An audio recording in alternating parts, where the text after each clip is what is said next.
हज़रत शेख सादी रहमतुल्लाह अलैह फरमाते हैं, अपने हिस्से का काम किए बग़ैर दुआ पे भरोसा करना हमाकत है और अपनी मेहनत पे भरोसा करके दुआ से गुरेज करना तकब्बुर है। नादान ढोल की मानिंद होता है, बुलंद आवाज़ तो होता है मगर अंदर से खाली होता है।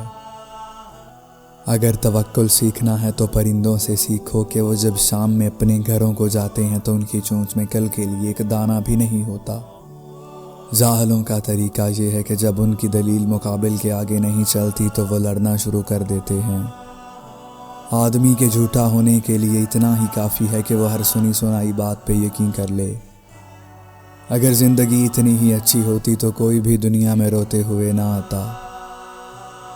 ऐसे दोस्त से हाथ धो लेना बेहतर है जो तेरे दुश्मनों के साथ बैठता हो।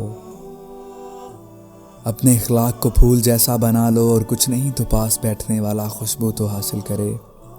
तालीम इंसान को बोलना सिखा देती है मगर ये नहीं सिखाती कि कब, कहाँ और कितना बोलना है।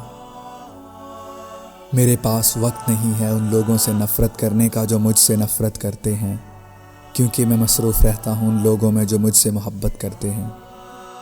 अगरचे इंसान को मुकद्दर से ज़्यादा रिज़्क नहीं मिलता, लेकिन रिज़्क की तलाश में सुस्ती नहीं करनी चाहिए। नसीब की बात मत करो, दुआ तकदीर बदल देती है। अगर चिड़ियों में इत्तेहाद हो जाए तो वो शेर की खाल उतार सकती हैं। ज़िंदगी की दराज़ी का राज सब्र में पोशीदा है।